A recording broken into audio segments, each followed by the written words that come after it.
Bonjour à toutes et à tous. Bienvenue à notre panel d'aujourd'hui, Changer ses pratiques sur l'aménagement et la gestion du stationnement. Je me présente, je m'appelle Romain Coste, je suis coordonnateur mobilité et urbanisme au Conseil régional de l'environnement de Montréal. Et je vais avoir le plaisir aujourd'hui d'animer notre activité qui fait partie du réseau d'expertise de la démarche stationnement éco-responsable. C'est une démarche, ce réseau qui est coordonné par les conseils régionaux de l'environnement métropolitain, les CRE de Montréal, des Laurentides, de la Naudière, de Laval et de la Montérégie, et financé par le Fonds climat du Grand Montréal, que je remercie chaleureusement de nous soutenir dans cette démarche.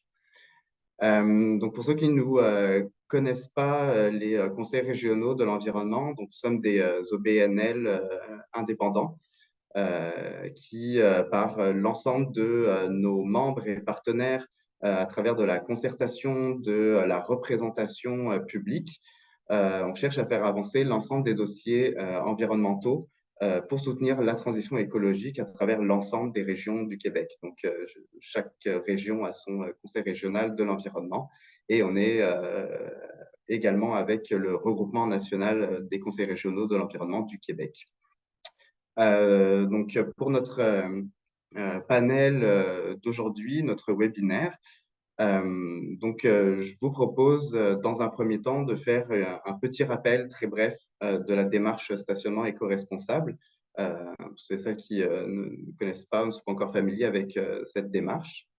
Par la suite, je vais parler un petit peu justement de ce réseau d'expertise qu'on met en place.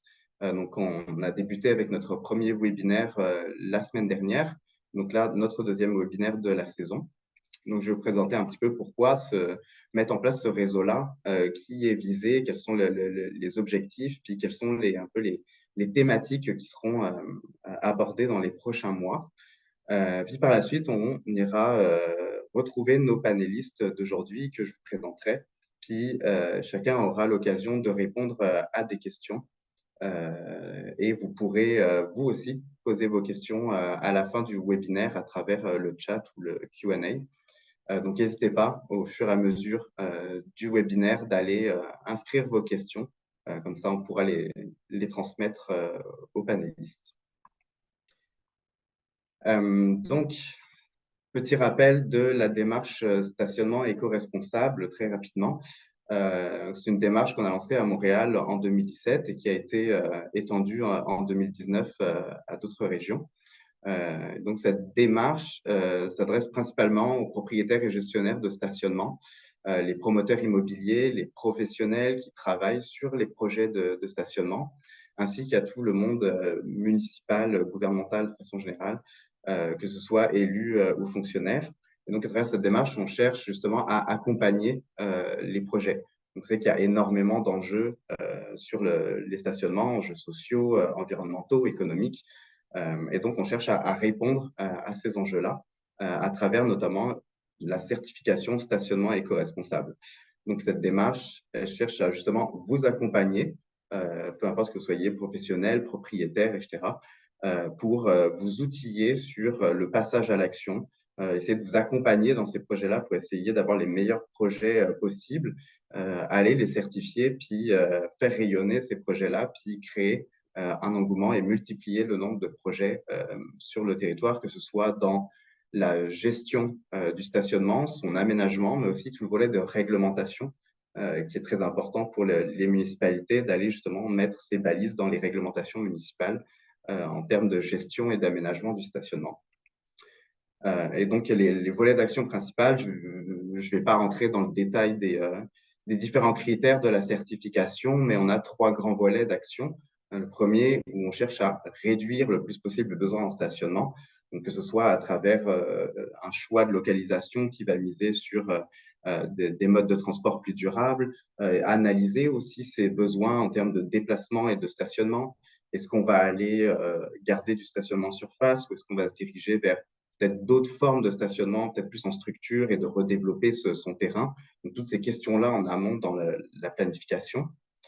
Une deuxième étape qui est de favoriser la mobilité durable. Donc là, on cherche à destination donc sur les propriétés où on trouve du stationnement à mettre de l'avant les modes de transport plus durables. Donc, ça veut dire s'assurer que les piétons vont pouvoir se déplacer en toute sécurité de façon agréable, qu'on va mettre des supports à vélo pour que les cyclistes puissent laisser leur vélo et surtout en sécurité.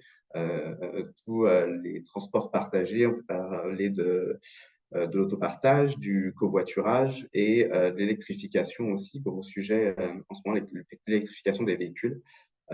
Donc d'intégrer ces dimensions-là dans les aires de stationnement. Et enfin, troisième dimension, d'aménager le stationnement. Donc, quand on a ce stationnement qui reste, une fois qu'on a bien défini nos besoins et qu'on a essayé de réduire au maximum, qu'est-ce qu'on peut faire pour aller au-delà d'une simple aire en asphalte et donc à travers le verdissement, la gestion de l'eau pluviale, parfois aussi du stationnement en structure, donc son intégration également. Donc un ensemble de critères qui vont permettre d'améliorer l'aménagement du stationnement.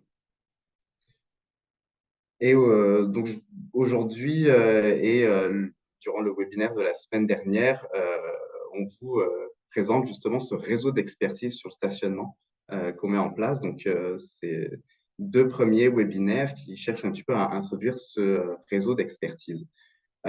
Pourquoi on cherche à mettre en place ce réseau? On a vu dans les dernières années, quand on parlait de stationnement éco-responsable, qu'on a suivi les projets, certains ont été certifiés, d'autres sont en cours de planification ou de conception. Et on a ressenti vraiment ce besoin de mettre tout le monde autour de la table, de pouvoir échanger sur ces projets-là, sur les réussites, mais aussi sur les défis, quelles sont les conditions gagnantes pour arriver à ce genre de projet, comment changer ses pratiques, comment convaincre aussi de réaliser ce genre de projet. Et donc, ce réseau, justement, vise à travers l'ensemble des activités qui seront organisées à pouvoir vous former sur différents critères, par exemple de la certification, comment les mettre en place, quoi prendre en compte, partager de l'expertise aussi et d'avoir des échanges. Donc, ça peut être soit des fois des questions qui nous intéressent tous et tous aujourd'hui. Si je prends par exemple la mutualisation du stationnement, c'est quelque chose dont on parle énormément, mais comment on va faire cette mutualisation, comment on va s'assurer que ça marche, qui peut le faire, comment. Et donc, ce genre de questions-là, en fait, peut être débattu dans le réseau d'expertise pour trouver ensemble des solutions, partager ses réussites, mais aussi ses défis, et d'échanger aussi de façon des fois plus libre sur les besoins du moment.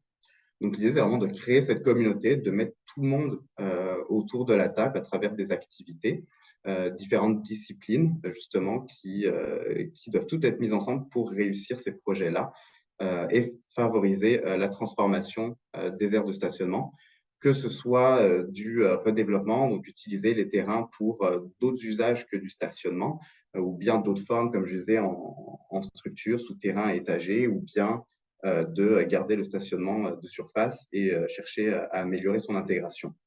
Et donc, de façon plus large, on cherche à améliorer la mobilité, bien sûr, parce que le stationnement éco-responsable, ce n'est pas que du verdissement, de la gestion de l'eau durable, ça va beaucoup plus loin que ça. C'est aussi toutes les formes de mobilité qui vont permettre de réduire le stationnement. Donc, d'intégrer toutes ces formes de mobilité dans les aires de stationnement et autour, mais aussi quand on va redévelopper ça peut être une réponse à la crise du logement, par exemple. C'est des espaces qui sont sous-utilisés et qui pourraient être transformés pour d'autres usages. Et bien sûr, se préparer au changement climatique, parce que les stationnements, c'est sûr, les grandes aires en asphalte amènent de nombreux défis au niveau des changements climatiques. Pensez juste à la gestion des eaux pluviales, par exemple, pour les municipalités. Ça, c'est vraiment quelque chose qui est au cœur de l'attention actuellement. Donc, à qui s'adresse ce réseau principalement? Donc, on retrouve un peu le public cible justement de la démarche stationnement éco-responsable. Donc, les propriétaires et gestionnaires de stationnement, publics ou privés, qui souhaitent agir sur leur terrain, sur leur stationnement, et qui souhaitent savoir comment faire, quoi mettre en place, quels sont ces processus. Les promoteurs, promotrices immobiliers, l'ensemble des agences et des firmes en mobilité, en aménagement qui travaillent justement sur la planification, la conception de ces espaces, les gouvernements nationaux, régionaux, locaux, que ce soit à travers des projets de stationnement, donc leur propre stationnement, mais aussi à travers les outils urbanistiques, comme je disais, la réglementation, les plans d'urbanisme, etc., qui permettent de solidifier ces actions-là et de les rendre systémiques sur le territoire. Et l'ensemble des professionnels, qu'on soit gestionnaire, urbaniste, ingénieur, architecte, etc. Donc, toutes les personnes qui gravitent autour du stationnement. Et donc, l'idée, c'est d'aller regrouper un peu trois catégories de membres dans ce réseau. On a les membres experts, donc qui vont être des personnes qui détiennent certaines expertises. Quand on parlait justement de critères de la certification tantôt, ben, ces personnes-là peuvent venir nous dire qu'est-ce qu'on doit prendre en compte, comment on doit faire les choses correctement, quels sont ces processus à mettre en place. Donc, de partager de l'expertise, de l'information qui permet de créer ces projets de stationnement éco-responsables. Des leaders qui sont bien souvent des propriétaires de stationnement, qui sont déjà passés à l'action, qui vont pouvoir partager leur retour d'expérience. Qu'est-ce qui a fonctionné, qu'est-ce qui fonctionne moins, quelles sont les choses à faire attention quand on va aller dans un tel projet, quelles sont les différences aussi dans ces projets-là par rapport à un stationnement plus traditionnel. Donc, je pense avec le cœur de notre discussion aujourd'hui avec nos panélistes. Et enfin, les membres participants, donc toute personne propriétaire, professionnelle qui souhaite justement s'outiller, en savoir plus pour pouvoir passer à l'action. Et donc de mettre tout le monde ensemble à travers une série d'activités, donc une programmation. Comme je vous disais, qu'on a commencé avec le webinaire de la semaine dernière et le webinaire d'aujourd'hui. Et donc, à chaque saison, durant l'année, vous allez avoir, on va vous proposer une programmation d'activités qui vont toucher différentes thématiques, mais aussi qui vont avoir différents formats selon les besoins que vous allez avoir. Donc, des formats, ça peut être comme aujourd'hui, des webinaires un peu plus grand public où on va aborder certaines questions et on va en discuter ensemble. Vous pouvez poser vos questions. Des ateliers de formation pour partager justement des connaissances, des retours d'expérience, des fois aller dans des sujets un petit peu plus précis, puis essayer de trouver des solutions ensemble, et aussi des visites guidées, donc parfois d'aller voir sur place certains projets et de rencontrer les personnes qui ont travaillé dessus. Donc là, c'est un bon moyen, en général, les visites guidées très appréciées pour poser les questions peut-être un peu plus dans le détail, dans le technique et voir directement les aménagements qui ont été faits. Donc, on vous a mis quelques exemples de thématiques. Vous voyez, c'est assez varié. Ça suit beaucoup les critères de la certification pour pouvoir aller chercher justement la certification. Mais parfois aussi de façon un peu plus large, parce qu'on n'a pas uniquement les critères, mais quand on parle aussi des fois d'aller vers ce genre de projet, ben, ça demande vraiment un changement de pratique, de processus derrière, parfois d'acceptabilité sociale aussi. Donc, tout cet ensemble d'activités, en fait, va être l'occasion de discuter de ce genre de choses ensemble. Donc, vous allez recevoir dans les prochains jours un lien par courriel qui vous permettra de nous signifier votre intérêt à rejoindre ce réseau d'expertise. Donc, c'est un petit formulaire très court pour nous laisser vos coordonnées et surtout un formulaire qui nous permet aussi de recueillir vos besoins. J'insiste là-dessus, si vous êtes intéressé justement à rejoindre ce réseau d'expertise, le fait de nous partager vos besoins est très important parce que c'est après là-dessus qu'on va se baser pour vous proposer ces activités tout au long de l'année qui vont être adaptées à vos besoins et d'être capable de cibler vers quoi s'en aller et quoi discuter ensemble. Donc, vous recevrez ça dans les prochains jours, puis on vous mettra à la fin du webinaire le lien vers le formulaire. Et au courant de l'été, vous recevrez également une programmation pour la rentrée, donc les prochaines activités qui seront organisées. Donc, on passe à notre panel d'aujourd'hui, changer ses pratiques sur l'aménagement et la gestion du stationnement. Je suis très content de recevoir nos trois panélistes. Donc, Monsieur Guy Desroches, qui est directeur principal de la gestion du stationnement et des immeubles à l'Agence de mobilité durable de Montréal. Monsieur Guillaume Lefebvre, chef de service conception infrastructures urbaines à Montréal pour FNX Innov. et Claude Poirier, directeur de la direction du génie de la ville de Boucherville. Donc, merci à vous trois d'être présents, d'avoir accepté notre invitation à venir partager vos expériences. Donc, on va surtout se concentrer sur deux projets sur lesquels vous avez travaillé. Le pôle de mobilité Masson, qui est en train d'être terminé donc, à Montréal, dans Rosemont, la Petite Patrie, et le stationnement de Montarville, à Boucherville, qui a reçu la certification stationnement éco-responsable avec le plus haut niveau il y a quelques années. Donc, on va passer à travers une série de questions, puis on va voir justement ensemble. Le but de ce webinaire, c'est d'explorer un petit peu à travers ces projets-là, ces retours d'expérience, comment ces projets sont nés, comment on a mobilisé l'ensemble des acteurs pour faire naître ces projets-là, comment le processus de planification, de conception s'est passé, puis peut-être s'il y en a déjà aussi des retours sur mais une fois que le projet est terminé, comment ça se passe, puis comment on a intégré ces dimensions-là aussi, la vie du projet après, l'entretien, le déneigement, etc., comment on a pris ça en compte dans les processus en amont. Donc, je vais commencer avec une première question qui est destinée à M. Desroches et M. Poirier. Donc, pour vos projets respectifs, est-ce que vous pouvez nous parler un petit peu des motivations en fait derrière ces projets-là? Qu'est-ce qui a fait que on a souhaité transformer ces aires de stationnement en stationnement éco-responsable? Comment ça s'est passé justement pour mobiliser l'ensemble des acteurs, les impliquer, puis faire naître ces projets-là et une adhésion autour aussi de ces projets? Je ne sais pas qui des deux souhaite commencer à répondre. Je peux y aller. Donc, a priori, juste clarifier, l'Agence de mobilité durable de Montréal, c'est, pour ceux qui ne le sauraient pas, c'est une organisation paramunicipale qui met en œuvre des stratégies de partage d'espace public là, qui ont été approuvées par la Ville de Montréal et ses élus. Puis un des mandats de l'agence, entre autres, c'est de recommander à la Ville des actions pour favoriser l'accessibilité à tous, dont la rotation des places de stationnement, une meilleure circulation en ville, mais également de favoriser des actions en faveur de la mobilité durable et de la réduction de l'empreinte environnementale. Donc, dans la continuité de cette volonté-là, le pôle de mobilité Masson a été pensé a priori pour répondre à des enjeux environnementaux et de mobilité durable là, qui ont eu pour objectif, entre autres, de permettre la rétention d'eau, des eaux pluviales, la réduction des îlots de chaleur, la bonification de la végétation, la favorisation de la pollinisation par des hôtels à insectes et des nichoirs, créer des aménagements qui répondent aux usagers, dont des placotoirs urbains, l'implication des projets participatifs avec les citoyens. Donc, c'est des choses qu'on a faites avec les citoyens préalablement au projet de développement.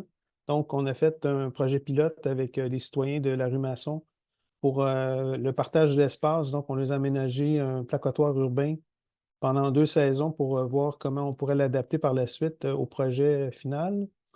Et également, il y avait une problématique de réduction de transit de véhicules dans les terrains de stationnement qu'on a aussi travaillé avec les citoyens qui mettent en jeu la sécurité des enfants, entre autres, dans les secteurs. Donc, les approches qu'on avait proposées répondaient bien aux besoins du secteur environnant, là, tant que ce soit au niveau de la sécurité, comme je le disais, au niveau de la vitesse dans les terrains, qu'au niveau de la réaffectation de l'espace, donc, mais également aussi au niveau de l'attente des attentes municipales en termes de réglementation. Ce pôle-là, entre autres, ça se veut un lieu qui permet, entre autres, de regrouper les éléments de mobilité. Donc, on a de l'autopartage, des bornes de recharge, des abris vélos couverts.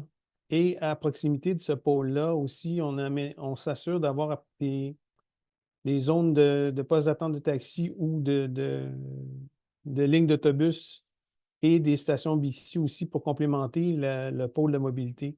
Comme le disait tantôt Romain, là, c'est un pôle de mobilité, ce n'est pas uniquement de la végétation, c'est également aussi les modes de développement durable au niveau du déplacement des usagers et encourager un transfert modal de ce dernier de l'auto vers les services de mobilité. Donc, ce pôle-là, entre autres, a été, excusez-moi, je voulais plutôt dire que l'implication des intervenants municipaux à tous les niveaux est ressortie comme un élément qui a été très important compte tenu du processus. Parce que dans les différents intervenants, on avait la Ville de Montréal, la Ville-Centre, on avait aussi les arrondissements qui rentraient en ligne de compte. On avait également tous les gens de service de l'eau pour la question de rétention d'eau, des eaux pluviales dans les terrains. Il y a les citoyens, il y a la Société de développement commercial qui sont aussi à partie, il y a les élus qui sont impliqués. Donc, c'est un projet qui a nécessité l'intervention de plusieurs partenaires pour mener à terme ce projet-là. Et naturellement, l'implication et l'appropriation du projet par les ressources internes, notre conseil d'administration et les élus étaient très positifs pour la mobilisation. Donc, on peut dire qu'au niveau de la mobilisation, ça a été une part très positive pour l'ensemble des parties prenantes, là. Donc, et ça s'est inscrit très bien dans la volonté des élus. J'ai cassé la glace. Je vais laisser un petit peu la parole à M. Poirier, puis je prendrai le relais. Merci Guy. Merci tout le monde d'être présent. De notre côté, comment que le projet a débuté? C'est pas compliqué. Ça a été suite à plusieurs plaintes. Longue histoire courte, à Boucherville, l'intersection de l'autoroute 132 et du boulevard de Montarville, l'ANT avait fait construire en 2007 un stationnement incitatif de 307 places et un terminus d'autobus. Ce stationnement a eu un début lent, c'est normal. On est une ville de banlieue quand même assez loin, trentaine de kilomètres du centre-ville. Et avec les années, avec le RTL et l'augmentation du niveau de service, mais le stationnement s'est rempli. Donc, en 2016, on était rendu à 95 de saturation. Il faut rappeler que ce stationnement-là donne un niveau de service de 6 départs, un départ aux 6 minutes le matin et les autobus vous emmènent directement au métro Longueuil. Donc, très grande popularité. On était rendu avec des gens qui se stationnaient dans les rues avoisinantes, donc des plaintes des résidents autour. Ça venait se stationner au complexe multisport, venait se stationner à l'hôtel de ville. Donc, suite à plusieurs plaintes, mais le conseil a mandaté la direction du génie d'arriver avec une solution et de regarder l'option d'un deuxième stationnement à proximité. Ce projet-là, en temps normal, aurait dû être chapeauté, je dirais, par l'AMT, puisque c'était l'AMT qui gère les stationnements incitatifs dans la région de Montréal. Mais le conseil voulait que ça bouge, voulait que ça aille plus vite. Donc, nous ont mandaté de dire, écoute, on va le financer, aller de l'avant. Donc, la première étape était d'obtenir je dirais, l'autorisation du ministère des Transports. Il faut rappeler que le stationnement initial qui est là avec le terminus, c'est je crois on est encore les seuls, mais c'est un stationnement qui est dans une bretelle d'autoroute. Donc, on est dans un demi-trèfle. Et le but, c'était d'aller chercher l'autorisation pour construire l'autre portion du demi-trèfle, donc l'autre côté du viaduc. Au début, on a eu une très mauvaise réception du ministère des Transports. On a eu un non catégorique. Pour eux, il n'était pas question de construire un stationnement à l'intérieur d'une bretelle d'autoroute. Mais après plusieurs mois de discussion, des compromis aussi de notre part, on a eu le feu vert. Une des conditions principales, c'était la gestion des eaux. C'est un terrain en friche, donc la condition principale, c'est parce qu'on se drainait dans le réseau du ministère des Transports, on ne devait pas rejeter plus. Bon, on devait rejeter l'équivalent ou moins que les conditions initiales, donc un terrain en friche, donc de longues herbes.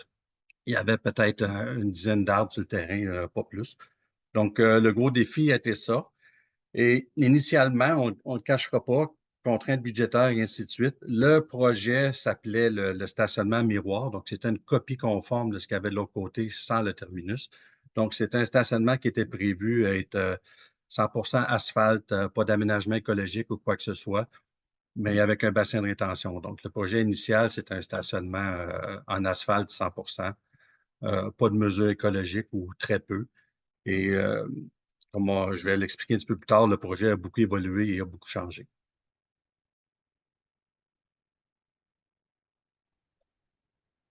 Merci. Est-ce que Guy, vous vouliez rajouter quelque chose pour cette question? On va peut-être juste rajouter qu'effectivement, le projet du pôle maçon son point de départ, ça a été au niveau justement de l'état du terrain puis l'état du secteur. Donc, on devait faire de la réflexion sur ce terrain-là parce que le fond de terrain était dû pour des rénovations. On avait également aussi la végétation qui était dans un état assez lamentable suite à différents accrochages avec des camions de livraison pour les commerces adjacents à la ruelle.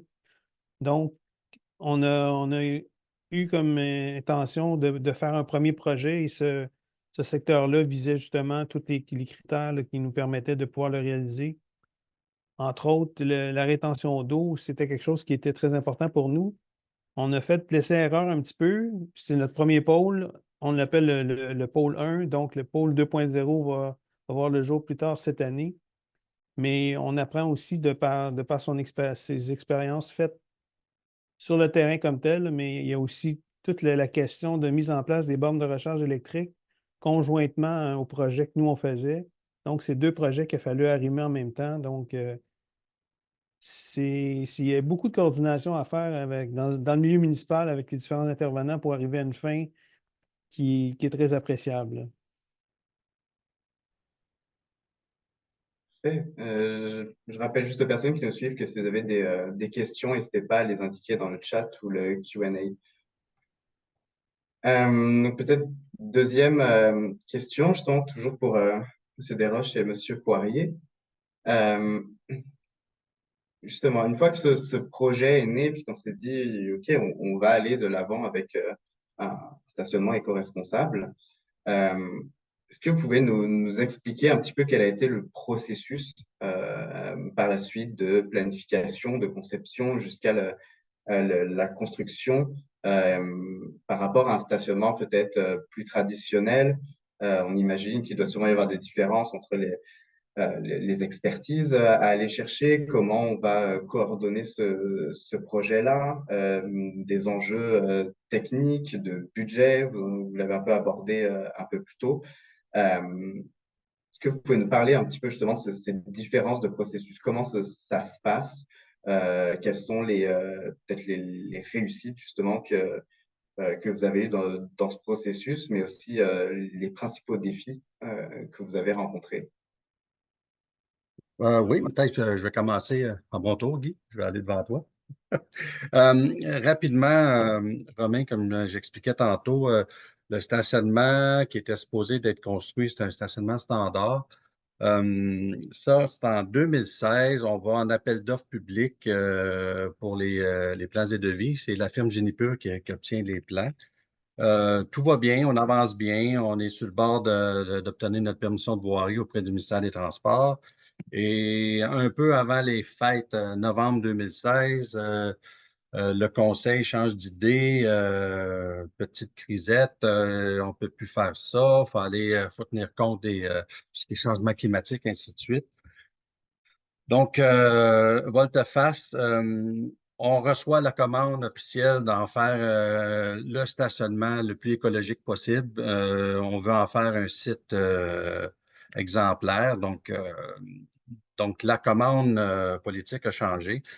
Là, qu'est-ce qu'on fait? Sur quoi qu'on se base? Des stationnements écologiques, on fait une recherche, voir là, c'était quoi les critères. Donc, je dirais les seuls qui nous ont beaucoup aidés, c'était vraiment à l'époque, il y avait juste le CRA Montréal qui avait les stationnements éco-responsables. Donc, on est parti de tous les standards, puis le pointage, la grille de pointage de l'attestation du CRA Montréal et on a fait la conception basée dans le but d'obtenir le plus de points possible. Donc, la conception était faite pour maximiser les points. On visait l'attestation excellence et c'est ce qu'on a eu. Donc, le grand plaisir, c'est que ça a bien fonctionné.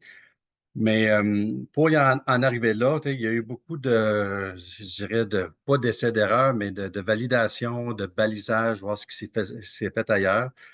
Et là, notre firme de génie conseil, mais eux n'étaient pas outillés d'aller aussi loin dans ce genre de travaux-là. Donc, on a rentré dans l'équipe deux autres firmes. Donc, on avait Rousseau Lefebvre, qui est une firme d'architecte du paysage pour tout ce qui est volet, végétation et biorétention. Donc, on a mis beaucoup de choses côté biorétention. Et on a fait affaire avec une autre firme qui s'appelle Trame Verte pour tout ce qui est foresterie urbaine. Donc, ça a été un beau mariage, ça a très bien été. Là, un autre défi qu'on a eu, c'est quand il est venu le temps d'aller chercher les budgets. Bien sûr, lorsque la nouvelle estimation est arrivée, on était au-delà de 1,5 million au-dessus du budget. Donc, pour transformer notre stationnement en stationnement écologique, c'était 1,5 million de plus. Donc, c'est là qu'on a eu la chance d'avoir le RTL qui est devenu notre partenaire. Donc, eux, de leur côté, ont réussi à aller chercher des subventions. Et nous, on est allé chercher aussi une subvention avec, dans le fonds vert de la Fédération canadienne des municipalités. Je vais vous dire un peu plus tard là, les montants qu'on a eus. Donc, les travaux ont commencé. Ça a très bien été. Ça a été plus d'un an de travaux. Donc, en résumé, le résultat final, je vais juste vous dire un peu qu'est-ce qui a été mis. La totale aménagement, on a 14 500 mètres carrés le site.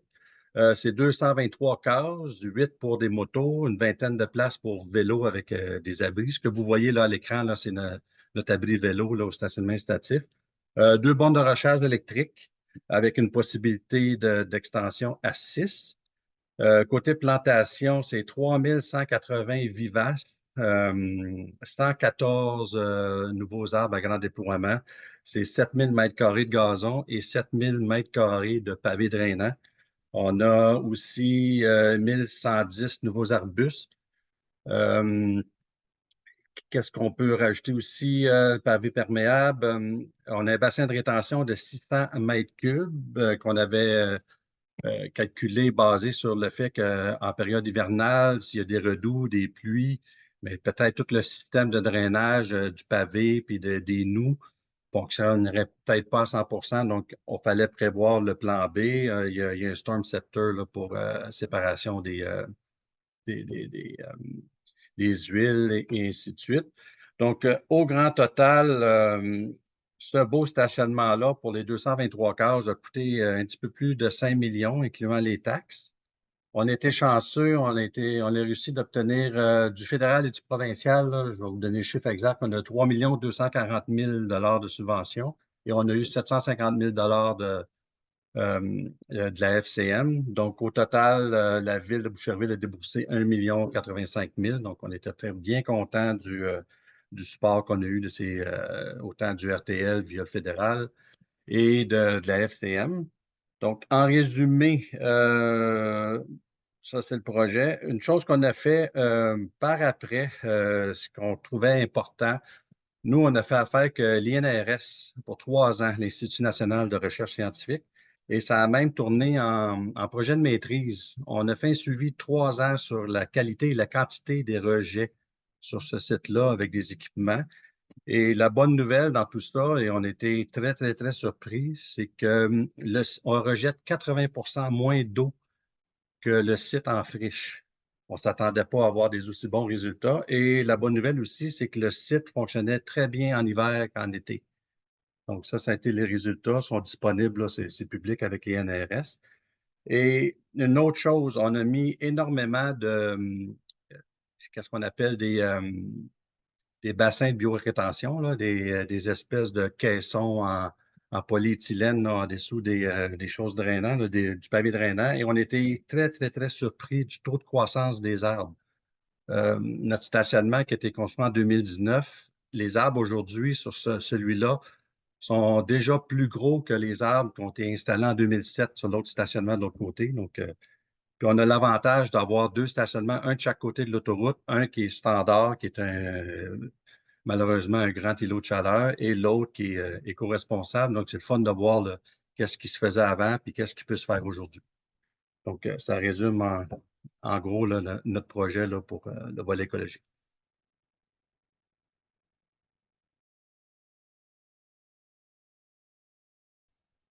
Monsieur Desroches, est-ce que vous pouvez nous parler un petit peu, vous, de votre côté, du processus justement que vous avez eu pour le pôle maçon?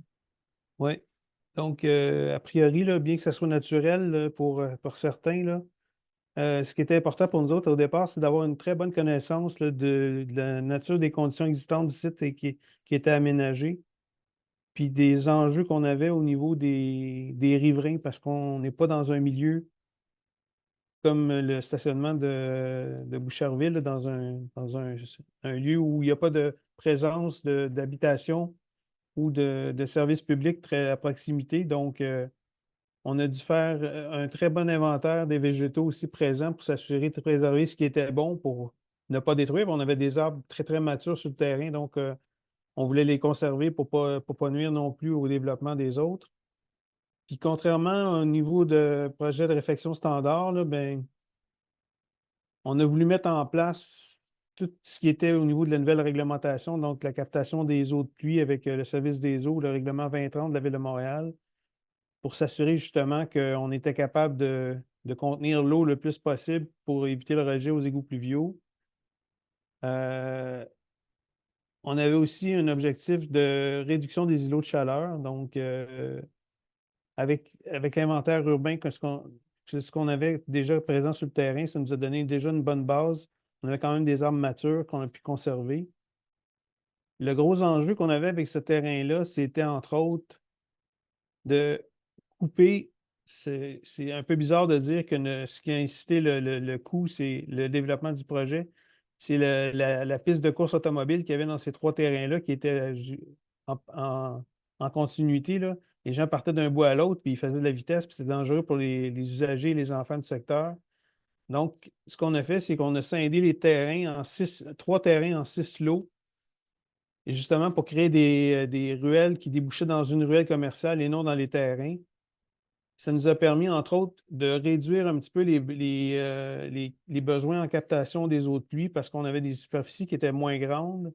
Donc, on n'a pas eu besoin d'avoir recours à des bassins de rétention souterrains, mais des bassins de biorétention au niveau des bandes riveraines. Ce qu'on a voulu faire aussi en même temps, c'est créer un pôle de mobilité, comme je le disais tantôt. Donc, on a installé 6 bornes de recharge électrique. On a créé une zone d'autopartage de 12 ou 13 cases de stationnement. On a également instauré deux zones de rangement vélo couverts, comme un peu on peut retrouver sur ceux de Boucherville. On a également mis 2 placatoires urbains là, pour agrémenter l'usage des résidents du secteur. Et aussi, on s'est assuré d'avoir un éclairage adaptatif à l'évolution des végétaux.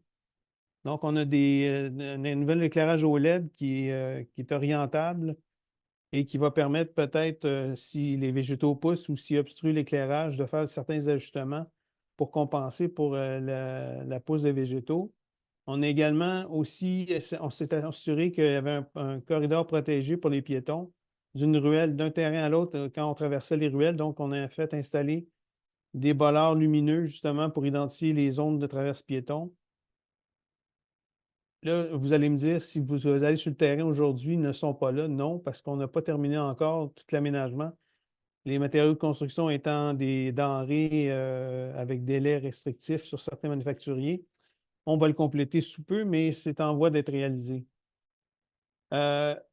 Dans une conversion éco-responsable, on ne se cachera pas, des cas standards qui doivent être éliminés pour la végétation ou des services de mobilité, c'est très courant. Donc, on a dû couper dans le projet Masson environ 20 des cases de stationnement pour permettre d'accroître les surfaces végétalisées. Mais ça, c'est un prix qu'on ne peut quantifier parce que c'est un coût qui est inhérent à la réduction des gaz à effet de serre ou à la réduction des eaux pluviales, qui est très difficile à quantifier pour l'instant dans les aménagements qu'on a. Le défi avec ce projet-là, c'est entre autres aussi, on dit qu'on fait un super beau projet. On a, je ne sais pas, Romain, si tu as tu vas l'avoir tantôt, j'imagine, le visuel de ce que devrait ressembler le terrain pour Oui, on va les les voir années, tout à fait. pour les années futures, mais quand on plante un arbre ou des végétaux la première année, on n'a pas la maturité pour constater l'effet final que ça va avoir dans quelques années, là. Donc, c'est souvent, je dirais, une attente qui ne peut être comblée le jour 1 là, pour des projets de cette envergure-là. Autre élément qu'on devait considérer, tantôt je te parlais, on a des riverains avec des habitations à proximité des terrains. Donc, il fallait s'assurer où on avait des bandes de végétation près des salages ou des fondations des habitations riveraines, de ne pas faire des plantations d'arbres avec des systèmes racinaires qui étaient pour endommager ces salages-là et non plus créer des bassins de rétention d'eau le long de ces installations-là pour ne pas créer d'infiltration chez les voisins. Donc, c'est toutes des choses qu'on a dû tenir en compte. Au niveau du revêtement de sol, on a opté pour du pavé perméable, à l'instar des pavés alvéolés pour lesquels on avait de gros doutes quant à sa perpétuité dans le temps et dans sa fonctionnalité. Il y a des gens qui ont des talons aiguilles ou des talons plus fins. Dans un stationnement public, c'est pas la meilleure chose à faire quand tu débarques de ton véhicule que tu mets un talon dans une alvéole et que là, tu cales dans le pavé. L'entretien de ces pavés-là, c'est garder une végétation avec les déneigeurs de ce jour, c'est pas évident. Donc, c'est quelque chose qu'on n'envisageait pas. Donc, c'est pour ça qu'on a opté pour le pavé perméable plutôt que du pavé alvéolé. Au niveau des nouveaux aménagements, il y a différentes tâches là, qui sont, comme on disait tantôt, M. Poirier le soulevait un peu. Les contrats d'entretien des sites ont des modifications importantes à attendre de la part des contrats qu'on doit signer. Parce qu'au niveau des surfaces, entre autres, faire un déneigement d'une surface en asphalte ou d'une surface en pavé, il y a une petite différence au niveau du type d'équipement puis des manœuvres que les déneigeurs doivent faire. Donc, idéalement, on met des glissières en téflon pour ne pas abîmer les pavés. On demande un dégagement des grattes par rapport au sol. L'entretien paysager aussi d'été est d'autant plus bonifié. Donc, il y a beaucoup de travaux à faire au niveau de l'entretien des plantes, ce qu'on n'avait pas dans les terrains standards. Et également, on a opté aussi, au lieu du gazon, on a opté pour du paillis pour justement préserver un certain niveau d'humidité sur les bandes de végétation et réduire l'usage de tondeuses à essence ou de souffleurs de ce monde qui sont nuisibles là, à l'environnement également. Voilà, ça résume un petit peu la teneur des projets et des impacts qu'on a sur les différents terrains pour lesquels on veut faire des co-responsables. Donc, voilà.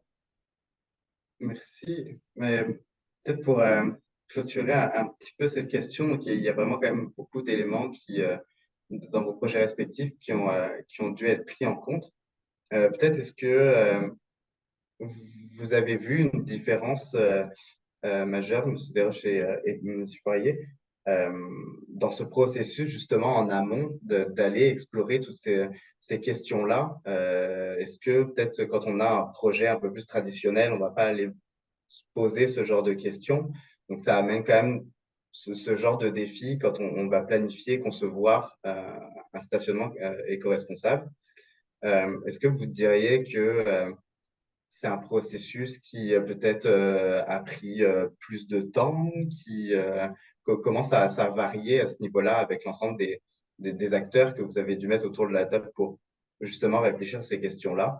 Est-ce que vous estimez que c'est une grosse variation par rapport à un stationnement plus traditionnel ou est-ce que ça reste assez similaire, mais c'est peut-être juste pas les mêmes choses qu'on va regarder entre les deux projets?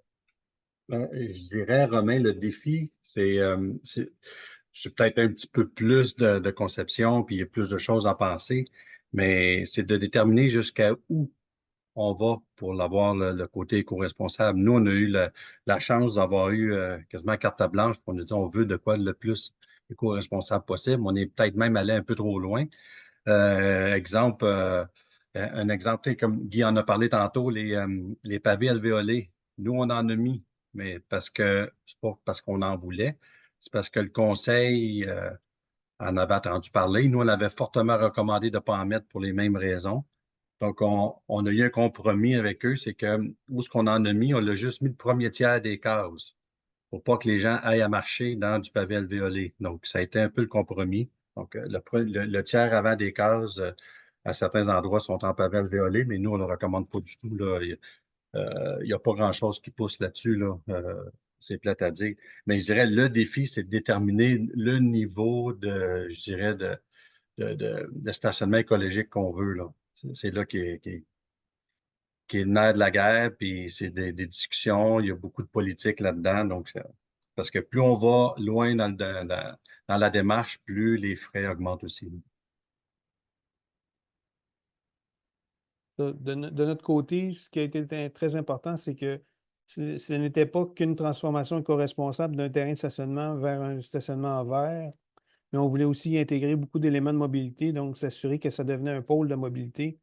Donc, à ce moment-là, oui, ça prend plus de planification a priori là, pour justement s'assurer qu'on a bien identifié les zones, qu'on a bien identifié les besoins du secteur et qu'on a tous les éléments en main pour justement faire une réalisation du projet au niveau du développement du concept.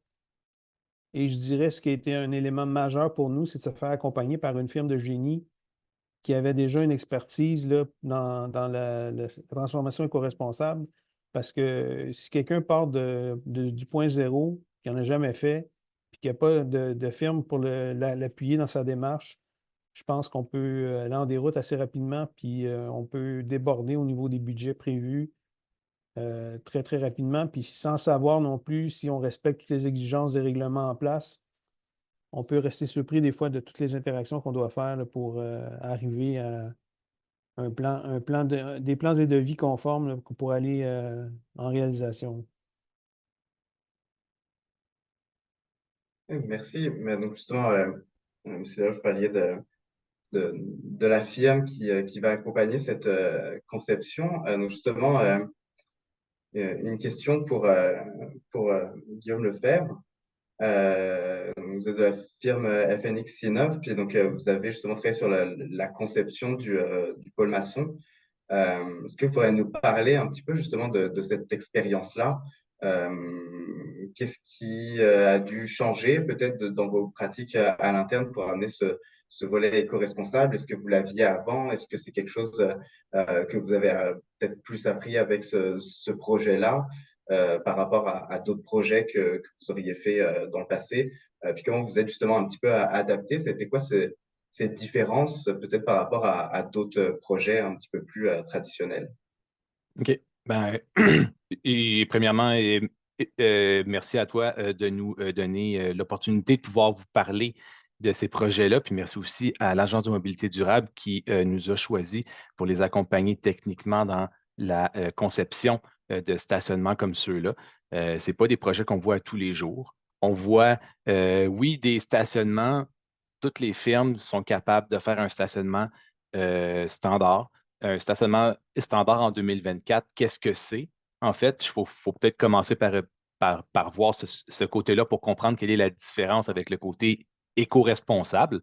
Mais tous les stationnements maintenant se doivent d'être un peu écologiques au minimum. Il est question, tout dépendamment de où est-ce qu'on est, quelle ville ou quel arrondissement à Montréal, il faut valider en fait le type de revêtement. Mais ça, dans tout stationnement, le type de revêtement doit être vérifié. Est-ce que c'est un revêtement qui doit être clair? Un revêtement de côté asphalte est de moins en moins euh, apprécié, mais même permis. Donc, il faut aller vers soit du béton, des pavés de béton.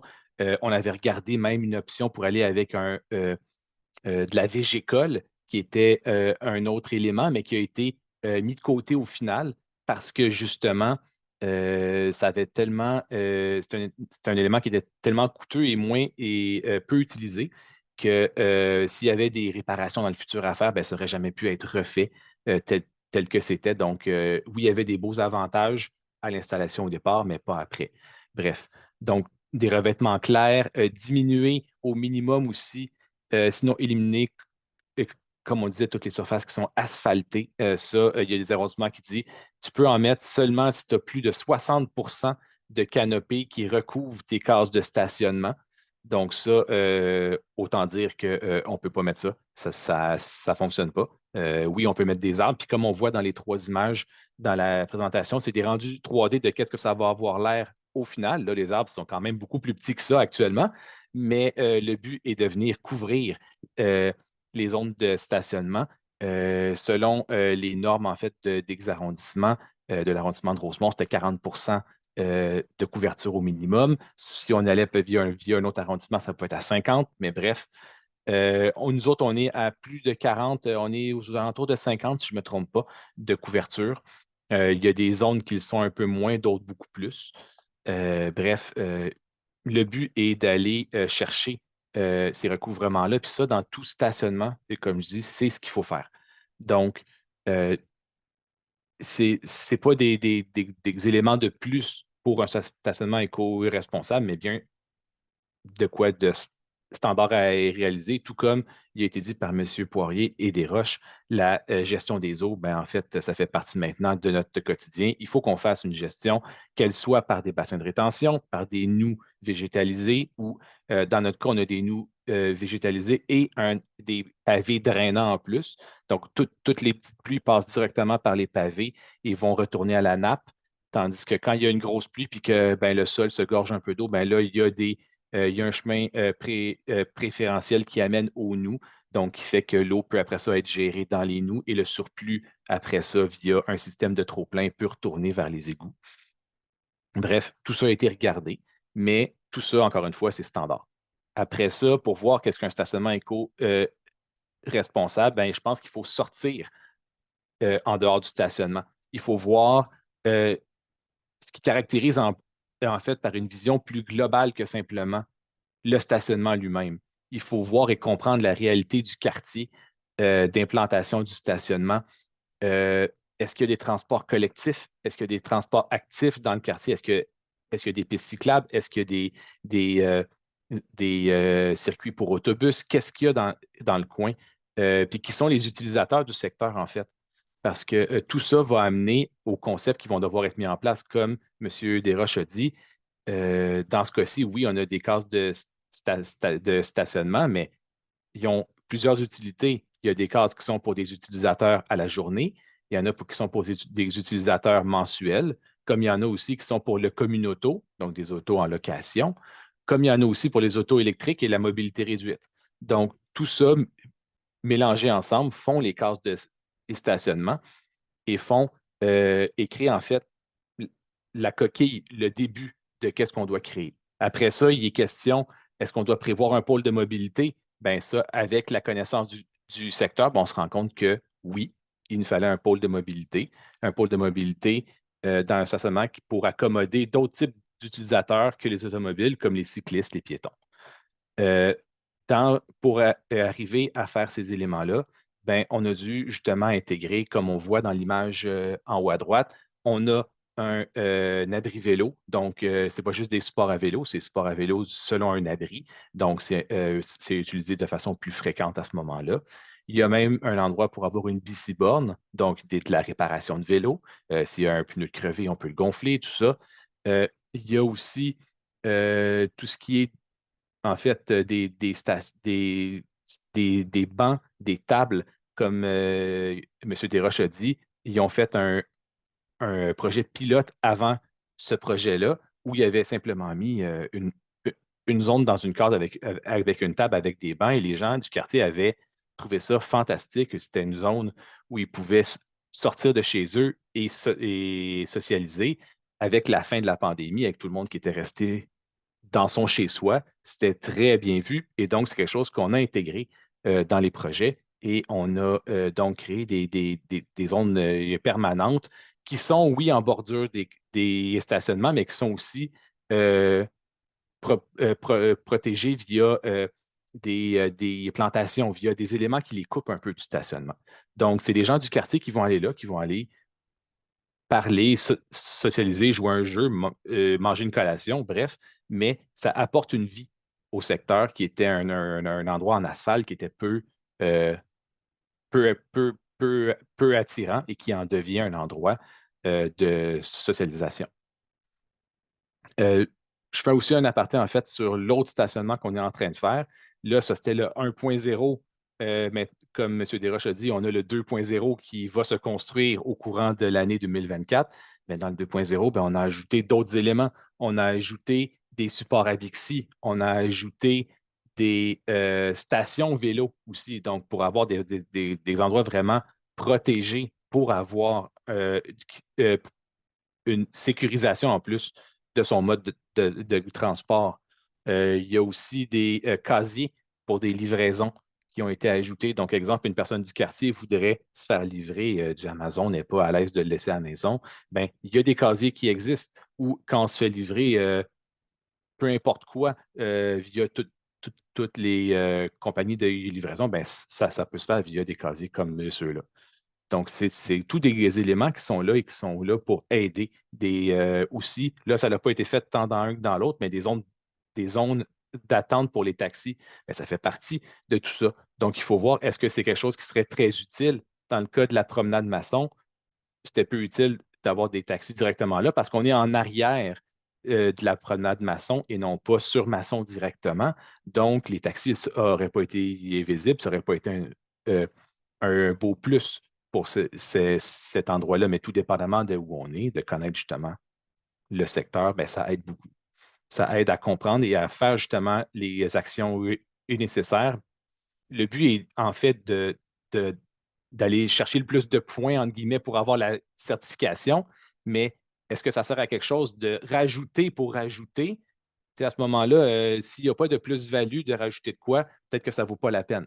Mais le but étant de réaliser le plus possible avec qu'est-ce qu'on a. Ensuite de ça, il faut aussi voir des aménagements, on a dit, pour les gens, mais aussi pour la biodiversité, pour ramener une biodiversité en ville. Je pense que du côté de M.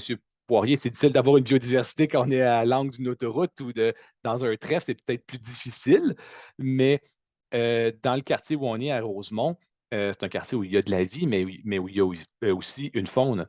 Et donc, dans les stationnements, ben, on a ajouté des nichoirs à oiseaux, on a ajouté ce qu'ils appellent des hôtels à insectes pour venir rajouter, en fait, faire revenir des insectes dans le secteur qui vont euh, amener une biodiversité dans la terre et aider justement à l'accroissement de toutes les plantes, tous les éléments végétaux qui vont être là. Donc, ça, c'est toutes des choses qui sont à faire et qui aident, en fait. Dans le deuxième stationnement, on a des murs végétalisés qui vont être prévus. Donc, tous ces éléments-là aident justement à se sentir plus chez soi et être peut-être un peu plus content de passer là et peut-être même de s'y attarder, voir tout ce qui a été fait. Ça va être vraiment un gros plus, en fait, dans tous les endroits où il va y en avoir un. Là, à date, le premier est fait. Le deuxième va se réaliser. Puis, je suis certain qu'il y en a d'autres qui s'en viennent dans les prochaines années aussi, un peu partout dans la ville de Montréal. Donc, ça, c'est un peu le début, mais après ça, qu'est-ce qu'on a pu faire, nous autres? Bien, il a fallu qu'on mette un processus, en fait, en place pour réaliser tout ça. Il a été question, en fait, de multiples rencontres, tant avec le client pour bien comprendre tout ce qu'il voulait, parce qu'on créait le premier du type, le premier stationnement éco-responsable pour eux. Donc, il fallait voir quelles étaient leurs attentes, qu'est-ce qu'ils souhaitaient. Et donc, ça a eu lieu avec diverses rencontres, tant avec eux que aussi on en a eu avec la Ville de Montréal. Oui, c'est paramunicipal, mais ils sont indépendants. On a dû voir aussi avec l'arrondissement leurs normes, leurs règlements. Quant au verdissement, il fallait comme aller au minimum à ça. Il fallait jongler un peu avec tout ça. Donc, il y a eu diverses rencontres, divers points de contrôle tout au long de la conception aussi. Il y a eu des étapes, on parle d'un 50 75, un 90, un 100 bref, il y a eu plusieurs étapes et plusieurs rondes de commentaires pour essayer d'avoir le projet le plus complet possible. Donc, puis je pense que la dernière chose qu'on a dû mettre en place aussi, puis être sûr, ben, c'était de pouvoir répondre aux demandes du client, aux questionnements du client, parce que dans un projet comme celui-là, ce n'est pas un projet qu'on fait sur 4-5 ans, c'est un projet qu'on a commencé. On a eu quelques mois pour faire une étude, présenter des concepts, présenter des options de revêtement, des options de verdissement. Et après ça, ben, il fallait qu'on continue en plan de vie, puis c'est quelque chose qui s'est fait sur à peu près 1 an au total, là. Donc, c'est pas mal tout ça qui a dû être mis en place et qui a dû aider, en fait, à la réalisation du projet. Ok, merci beaucoup. J'ai peut-être une question pour vous. Justement, on abordait un peu plus tôt la naissance du projet, les différentes demandes qui proviennent des différents acteurs pour arriver peut-être à une vision commune, à faire des choix. Est-ce que vous avez eu vous voulez cibler peut-être un défi particulier là-dedans, de se dire, ben, ah, peut-être qu'il manque d'informations sur certaines choses ou plus de formation. On parlait peut-être tantôt un peu de l'enjeu des pavés alvéolés, par exemple. Mhm. D'un côté, c'est une demande, de l'autre, on déconseille. Mhm. Est-ce que vous voulez peut-être cibler ce genre de choses qui peut se produire, puis peut-être si il y aurait une solution encore à apporter, est-ce qu'il y a encore quelque chose à travailler là-dedans pour améliorer peut-être ce processus-là? Ben, c'est certain que là, actuellement, je pense que au Québec, on est en train de faire des éléments éco-responsables, des éléments qui vont dans cette optique-là, d'où ces premiers projets-là qui sortent depuis les dernières années. Mais la technologie ou les fournisseurs de ces éléments-là sont peu fréquents ici. Beaucoup plus en Europe, beaucoup plus dans d'autres pays. Mais ici, au Québec, au Canada, c'est quand même encore euh, embryonnaire par rapport aux autres. Donc, oui, c'est certain que d'avoir peut-être une base de données ou en fait des lignes directrices. Ça pourrait être un très gros plus, à savoir justement, est-ce qu'on y va avec des pavés alvéolés ou pas? Ben, non, il ne va pas pour X raisons, puis ça a déjà été étudié, puis on le sait, puis on ne veut pas aller là. Mais on pourrait y aller sur des pavés perméables, on pourrait y aller sur du béton, ou on pourrait y aller sur. Il y a différentes options qui peuvent être prises. Mais puis je sais que du côté de l'Agence de mobilité durable, ils ont fait ce travail-là entre la mouture 1 et la mouture 2 qui s'en vient. Puis ils nous l'avaient présenté en début de projet du deuxième projet. Et je sais qu'il avait déjà fait une certaine évolution de qu'est-ce qu'il souhaitait avoir, puis comment est-ce qu'il voulait, puis qu'est-ce qu'il voulait amener dans ces stationnements-là. Parce que oui, c'est évolutif, mais de savoir en fait, de ne pas se poser ces questions-là, à savoir ben, qu'est-ce que vous souhaitez exactement, qu'est-ce que vous voyez, puis si on a vraiment une liste ou une ligne directrice de qu'est-ce qui est souhaité en général, bien certain que ça va déjà nous orienter et nous faire gagner du temps à tous. Est-ce que Guy et Claude, vous vouliez réagir à ça? Peut-être dans la continuité de ce que Guillaume a dit, effectivement, l'agence est en train de développer un guide d'aménagement pour ces différents pôles de mobilité. Donc, on va établir dans ce guide-là, entre autres, qu'est-ce qu'on doit mettre, qu'est-ce qui définit un pôle, qu'est-ce qu'on doit mettre dans ce pôle-là, dépendamment des besoins du secteur, et aussi nous guider là, dans les divers aménagements là, ou les requis réglementaires là, pour justement développer un réseau de pôles de mobilité, pas uniquement des pôles distincts un peu partout, mais créer un réseau de pôles là, à travers la ville de Montréal. Peut-être juste un petit ajout. Moi, je suis sur l'observatoire là, de recherche au CIRIU. Et le CIRIU, il y a eu une recherche qui a été donnée, c'est l'INRS encore qui l'a fait, avec un genre de guide d'avantages, inconvénients et côté coût pour tout ce qui est infrastructure verte. Donc, je crois que ça va être disponible prochainement aussi, là, mais via le CIRIU. Donc, c'est de l'information supplémentaire là, qui peut être retrouvée. Effectivement, très intéressant. Merci. Peut-être pour clôturer un petit peu cet ensemble de questions, questions qui s'adressent à vous trois. S'il y avait peut-être un ou deux conseils que vous aimeriez donner à un propriétaire ou gestionnaire qui souhaite passer à l'action, qui souhaite aller vers un stationnement éco-responsable, euh, qu'est-ce que vous conseilleriez en priorité pour s'assurer que le projet va être une réussite? Bon, peut-être je peux partir, Romain. De notre côté, moi, ce que je suggère, nous, on est plus côté politique avec le volet municipal ou même provincial, c'est vraiment avoir un engagement politique clair et ferme. Parce que ces genres de projets-là peuvent changer énormément là, en cours de route et ça implique souvent des coûts. Donc, vraiment avoir un engagement ferme pour déterminer quel type de stationnement éco-responsable qu'on veut.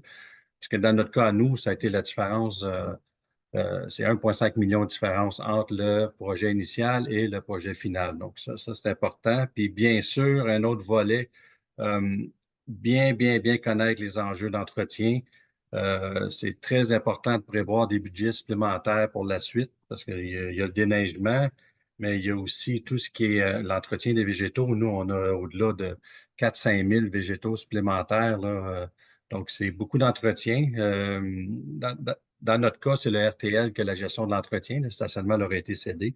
Mais si l'entretien n'est pas fait, c'est le genre d'ouvrage qui vont mal vieillir. Donc, c'est important de prévoir l'entretien.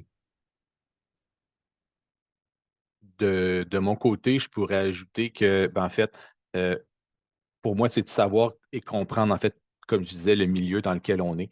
Parce que tout bon ingénieur peut faire un stationnement qui va être écologique, qui va fonctionner, qui va être avec la rétention des eaux et tout ça, oui, mais comprendre le milieu, en fait, dans lequel on l'implante, c'est la clé pour créer un projet qui ira au-delà de la simple réfection d'un stationnement, puis qui va faire une différence dans le quartier et où il va être implanté, puis qui va en faire un stationnement éco-responsable au final.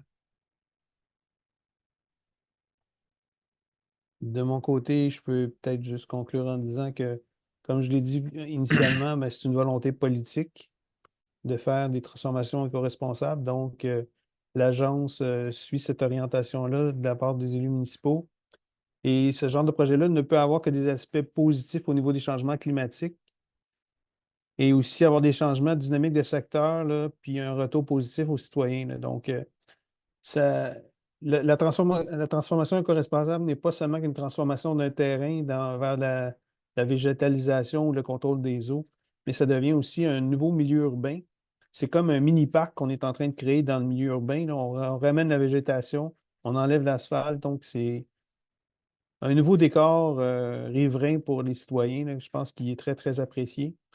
Il faut juste être très prudent sur qu'est-ce qu'on met en termes d'éléments pour justement s'assurer de respecter les enveloppes budgétaires et rencontrer les exigences là, des autorités politiques, là.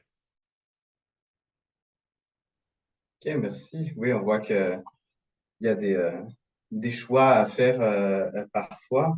Peut-être quelques questions qu'on a pour vous.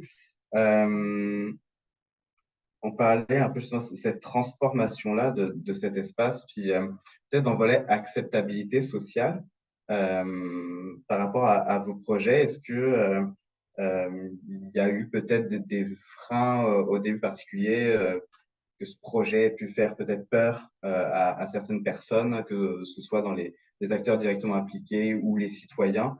Est-ce que vous avez rencontré ce genre de problématique au début et peut-être est-ce qu'il y a eu une évolution? Est-ce que vous voyez aujourd'hui que au niveau acceptabilité sociale, il y a eu une évolution dans la façon de voir cet espace-là? Est-ce que vous avez expérimenté un petit peu ce genre de choses? Nous, de notre côté, bien sûr, lorsqu'on fait des projets de la sorte, nous, on ne partait pas d'un stationnement existant, on devait en construire un et on devait créer le plus de cases possible. Et une des choses qui revenait au début, il y avait quand même une dizaine d'arbres sur ce site-là. Les gens ne veulent pas qu'on coupe d'arbres. Et nous, ce qu'on a fait, malheureusement, il y en avait quelques-uns qui étaient malades. Et on en a transplanté 4 de l'autre côté là, de la bretelle où ce que le bassin de rétention. Et je dirais, on a sacrifié une vingtaine de cases pour garder un îlot avec des arbres en place. Donc, si les gens vont voir la photo aérienne, il y a comme un petit îlot qui est encore en place où ce que là, on avait quelques arbres matures à grand déploiement qu'on a conservés là, justement pour nous aider. Mais quand on explique aux gens qu'en bout de ligne, on a abattu, je crois, 4 qui n'étaient pas en bon état, on les a remplacés par au-delà de 115. Mais je veux dire, l'avantage était là, là.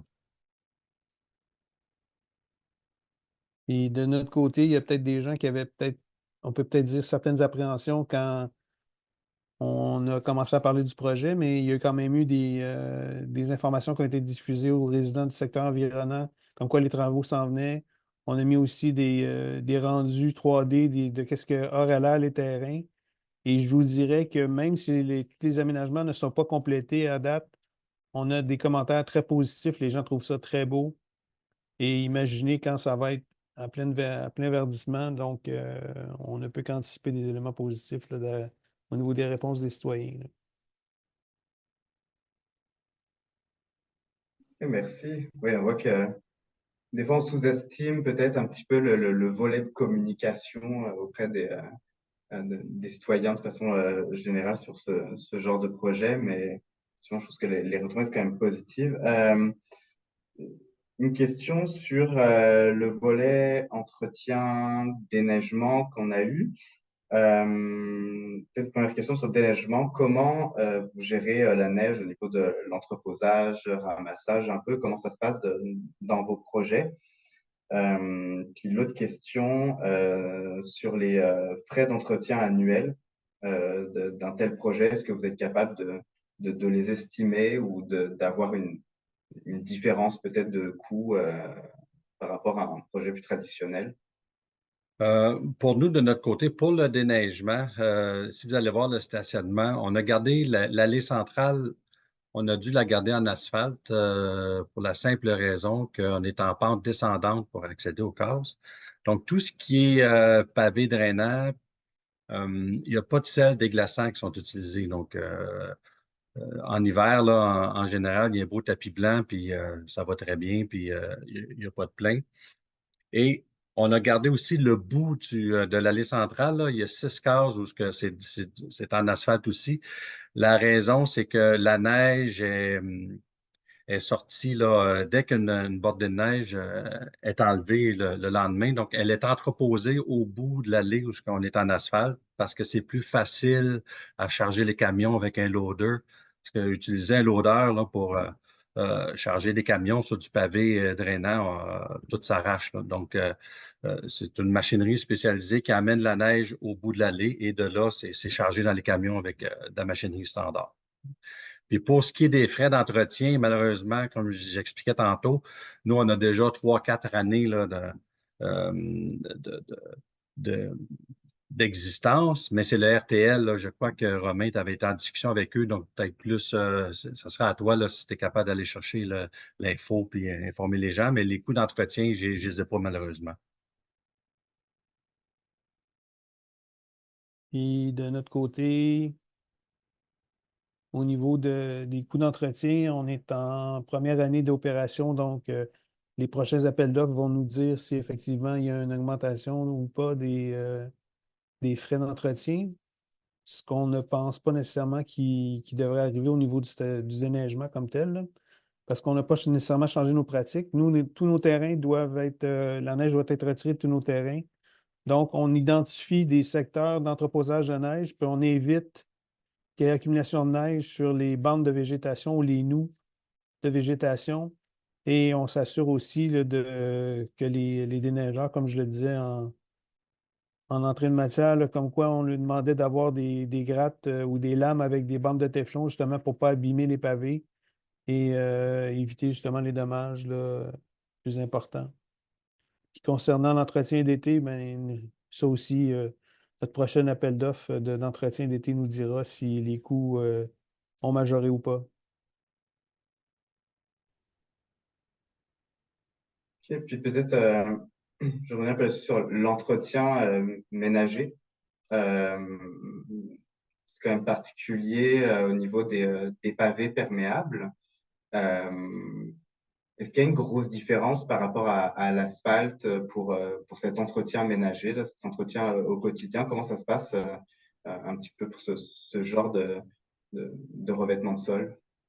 Ben, c'est certain que ce revêtement de sol-là, il faut venir entretenir les joints, en fait, entre les pavés, parce que ce qu'on dit des pavés perméables, ce n'est pas le pavé lui-même qui l'est, mais c'est bien les joints entre les pavés qui permettent à toute l'eau de descendre plus bas dans la fondation et revenir à la nappe phréatique. Donc, oui, il y a un entretien à faire de ces joints-là à chaque année ou à chaque 2 ans, bref, pour venir enlever les résidus qui pourraient les colmater et venir remettre après ça une petite couche de pierre nette 5 mm, si je ne me trompe pas, là, ou dans ces eaux-là, pour venir justement venir mettre une couche neuve et propre qui va permettre de continuer à faire une absorption. Mais oui, il y a un entretien à faire aux années ou aux 2 ans à ce sujet-là, là.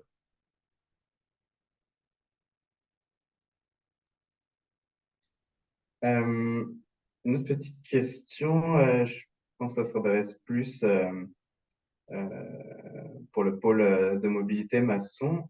qui vient demander est-ce que les casiers de livraison sont reliés à une adresse civique?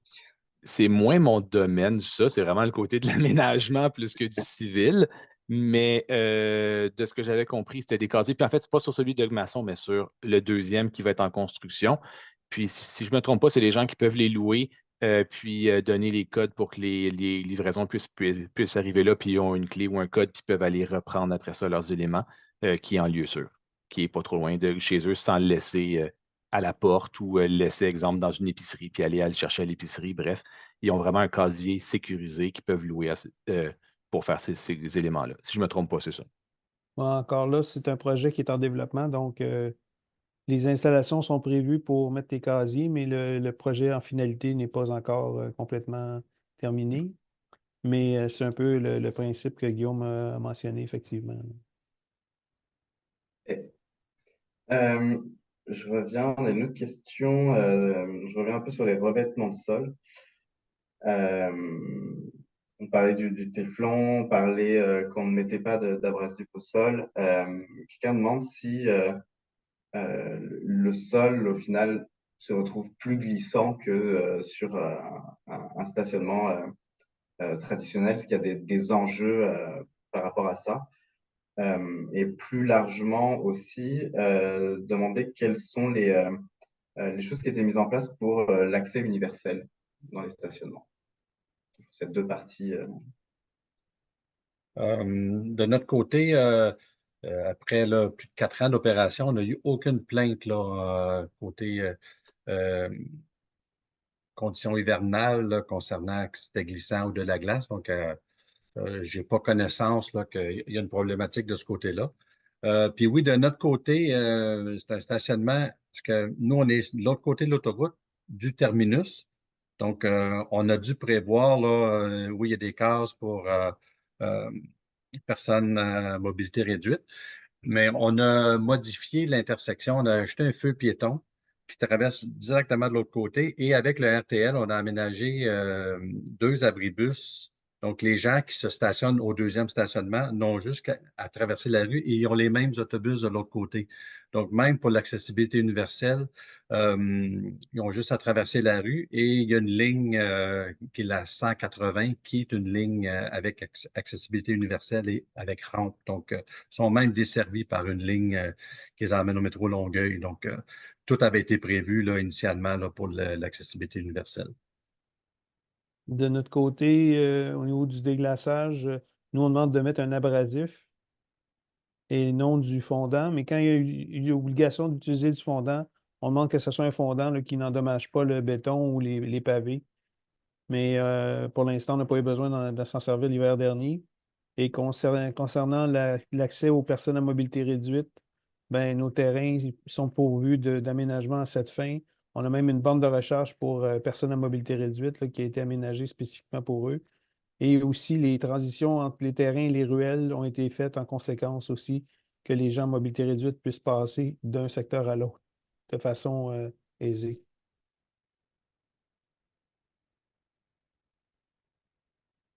Bien, merci.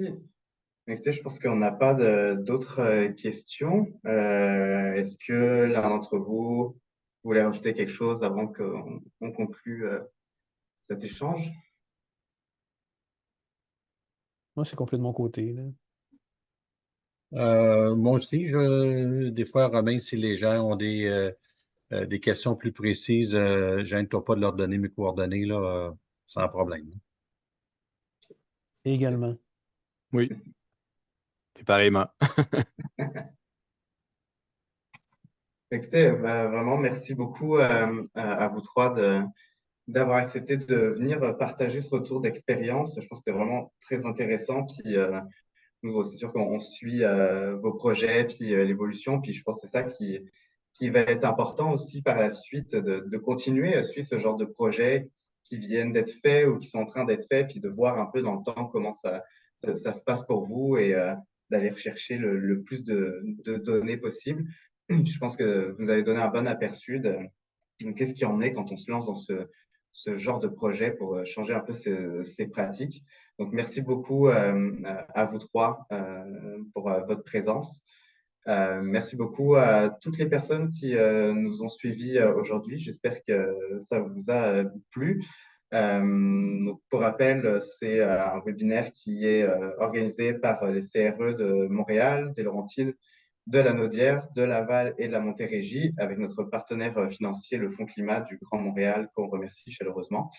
Donc, si vous êtes tous et tous intéressés par le réseau d'expertise, donc comme je vous le disais un peu plus tôt, à la suite de notre webinaire d'aujourd'hui, on travaille activement à vous proposer une nouvelle programmation pour la rentrée, donc à partir de septembre, dans le cadre de ce réseau d'expertise sur le stationnement.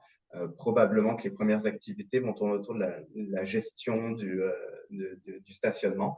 Donc, si vous êtes intéressé, n'hésitez pas à rejoindre le réseau d'expertise.